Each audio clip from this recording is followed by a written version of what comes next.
அப்போது நாங்கள் எங்களுடைய தத்துவத்தில் மிகச்சரியாக இருக்கிறதுனால தான் எங்களால் வந்து அடுத்து அவங்களுடைய பரிபூர்ணமாக குணப்படுத்த முடியும்.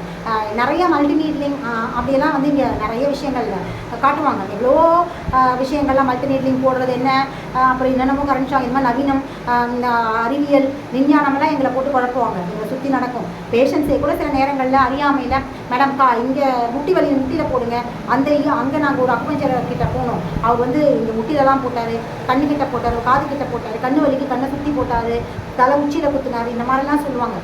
என்ன நீங்கள் உள்ளே குத்தாமல் வெறும் தொட்டு விடுறீங்க, தொட்டெல்லாம் விட்டால் எப்படி சரியாகும்? அப்புறம் லேசாக மேலே குத்துறீங்க, நல்லா உள்ளே இங்கே குத்துங்க மேடம், இங்கே கால் வலி இங்கே போடுங்க, கையில் போய் போடுறீங்க காலுக்கு வலிக்கு, அப்புறம் கால் வலினா இந்த முட்டியில் வலிக்கு அந்த முட்டியில் என்னென்னமோ சொல்லுவாங்க. ஆனால் அவங்களாம் அறியாமல் இருக்காங்க. அவங்களுக்கு புரியாதல் இல்லைன்ற இடத்துல நாங்கள் இருக்கிறதுனால நாங்கள் சரியாக செய்வோம். ஆரம்பத்தில் இப்படி பெதற்றி பேசினவங்க தான் பின்னாடி குணமாகும் போது அந்த புரிதலுக்கு வந்து அவங்களே எங்கள் கிளாஸ்க்கு வந்து படிக்க ஆரம்பிச்சிடுவாங்க. எங்ககிட்ட படித்த எல்லா ஸ்டூடெண்ட்ஸுமே அக்குபஞ்சர் பேஷண்ட்டாக இருந்து ஹீலர்ஸ் ஆனவங்க தான். இதுதான் இங்கே ஹைலைட்டட் பண்ண வேண்டிய விஷயம். ஏன்னா எங்ககிட்ட எங்ககிட்ட அதாவது இப்போ நானே இருக்கேன்னா நானே வந்து இன்னொரு ஹீலர்கிட்ட போய் பலவிதமான எதிர்கேள்விகளை கேட்டு அதுக்கப்புறம் படிக்க வந்தவங்க தான். அப்படி தான் எங்கிட்ட பேஷண்ட்ஸ் வர்றவங்க எங்ககிட்டயே நிறைய கொஷின்ஸ், அதாவது அறியாமையில் ஏகப்பட்ட மாதிரி குளறுபடிகளாக பேசுவாங்க. இதை செய்யுங்க, அதை செய்யுங்க, அதை சாப்பிட்லாமா, இதை சாப்பிட்லாமா, இல்லை இதை சாப்பிட்டா கண்ணுக்கு நல்லதாச்சு. அதுக்கப்புறம் இந்த ட்ரீட்மெண்ட் பேசிஸ்லேயே நிறைய குழப்பங்கள் அவங்க சொல்லியிருக்காங்க. அப்படி சொன்னவங்க தான் இன்றைக்கி பெரிய அகுயிலஸாகவும் மாஸ்டராகவும் ஆயிருக்காங்க. அது சொன்னவங்க தான் இன்றைக்கி அந்த புரிதலுக்கு வந்திருக்காங்க. ஏன்னா அன்றைக்கி அந்த அறியாமையை போக்குற ஒரு நிறுவனமாக தான் எங்களுடைய கமம் அகாடமி. அதனால தான் இவ்வளோ ஸ்ட்ராங். இது கமம் அகாடமியை பற்றின விளம்பரம் கிடையாது, அடிப்படையான உண்மையை நாங்கள் சொல்லுவோம். அதனால தான் இன்றைக்கும் எங்களுடைய அகாடமியில் படித்தவங்க தான் சவுத் சைடில் நார்மல் மற்ற அகாடமியில் எவ்வளவோ அகாடமி இருக்குது அக்குபஞ்சரில், அங்கே இருக்கிறவங்களும் அந்தளவுக்கு ஷைன் ஆகலை, அந்தளவுக்கு அந்த அகாடமி வந்து ஃபேமஸ் ஆகலை. அங்கே ட்ரீட்மெண்ட் கொடுக்குற எத்தனையோ ஹீலர்ஸும் எனக்கே தெரியும், என்னுடைய ஃப்ரெண்ட்ஸாகவே இருக்காங்க. அவங்க எல்லாருக்குமே அவங்கக்கிட்ட அந்த ட்ரீட்மெண்ட் பற்றின கான்ஃபிடென்ஸே இல்லாமல் இப்போ மற்றவங்களுக்கு இப்போ ட்ரீட்மெண்ட் கொடுத்தாலும் அவங்க சுயமாக பார்த்தீங்கன்னா அலோபதியில் ஃபாலோ பண்ணுறாங்க.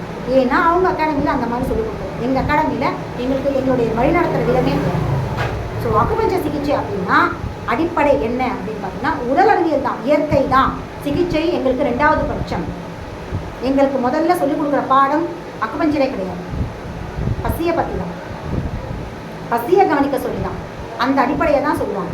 அந்த இயற்கை அறிவியலை சொல்லிக் கொடுத்துட்டு தான் சிகிச்சைக்கான வழிநடத்தலை செய்வாங்க. ஏன்னா அதெல்லாம் செகண்டரி, உடலுக்கு சிகிச்சை தேவைன்றதான் அடிப்படை.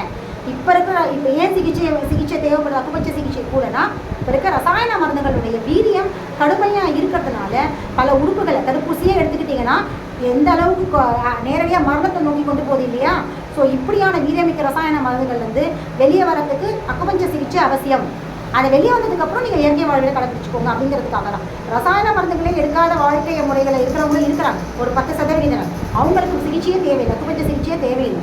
தொடர்ந்து அவங்களுடைய வாழ்வியல் முறையை பசியை மட்டும் ஒழுங்குபடுத்தி வாழ்ந்தாலே அவங்களுக்கு எந்த விதமான மருத்துவ சப்போர்ட்டும் தேவையில்லை. இதையும் நாங்கள் சொல்லுவோம். இதை எங்கே சொல்லுவோம் தெரியுங்களா? கர்ப்பிணிகள் வராங்க இல்லையா சிகிச்சைக்காக, அவங்களுக்கு நாங்கள் சொல்கிற விஷயம் இதுதான். என்ன சொல்லுவோம் அப்படின்னா சிகிச்சை தேவையில்லை, கன்சீவாக இருக்கவங்களுக்கு எந்த சிகிச்சையும் தேவையில்லை. ஏன் கன்சீவாக இருக்கவங்க சிகிச்சை தேவையில்லை? குழந்தை நல்லா இருக்க வேணாவா? குழந்தை ஆரோக்கியமாக இருக்க வேணாவா? தாய் நல்லா இருக்கணும் இல்லையா?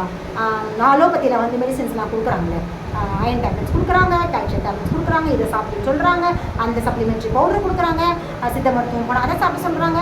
பெரியவங்களே எத்தனையோ விஷயங்கள் கர்ப்பிணிகளுக்குன்னு தனியாக பரிந்துரைக்கிறாங்களே, அப்புறம் ஏன் நீங்கள் ட்ரீட்மெண்ட் கொடுக்க மாட்டேங்கிறீங்கன்னு சொன்னால், ஒரு கரு உருவாகுது, ஒரு உயிர் அந்த உடம்புக்குள்ளே அந்த கருவறைக்குள்ளே உருவாகுதுன்னா அந்த கரு உருவாகிறதுக்கு முன்னாடி அந்த சூழல் ஃபுல்லாக சுத்திகரிப்பு நடக்கும்.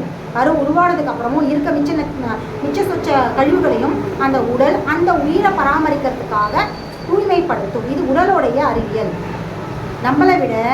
நம்மளுடைய அக்கறையை விட உடலுக்கு இன்னும் அக்கறை ஜாஸ்தி. ஏன்னா யார் இதை உருவாக்கினாரோ அவரால் மட்டும்தான் இதை சரி செய்ய முடியும். ஸோ இதை சரி செய்கிறதுக்கான வழி வந்து அவர்கிட்ட தான் இருக்குது. ஸோ இந்த உடலை உருவாக்குனவங்க யார்? அவரால் மட்டும்தான் சரி செய்ய முடியும். அப்போ அந்த சுற்றி இருக்கிற கழிவுகளை நீக்கிறதுக்கும் அவரால் தான் முடியும்.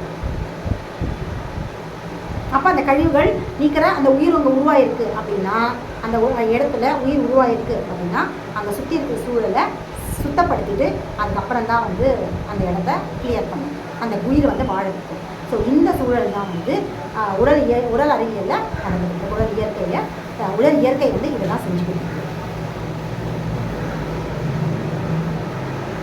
இந்த விஷயத்த வந்து பிற மருத்துவங்களுக்கு புரிதல் கிடையாது. தனியாக இதை இன்னொரு விஷயமா புரிஞ்சுக்கலாம். ஆதி காலத்தில் நம்ம பாட்டியெல்லாம் டாக்டர்ஸ் கிட்டலாம் போனதே கிடையாது.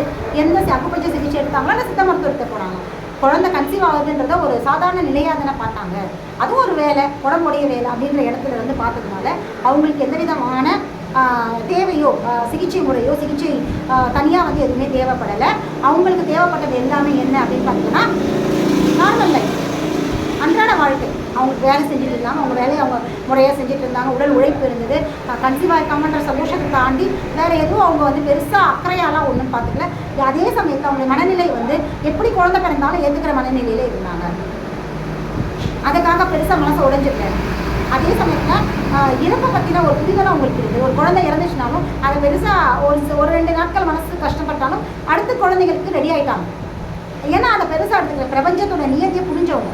ஒரு பிரபஞ்சத்தில் இறப்பும் பிறப்புன்றது சாதாரணன்ற இடத்துல அவங்க இருந்தாங்க.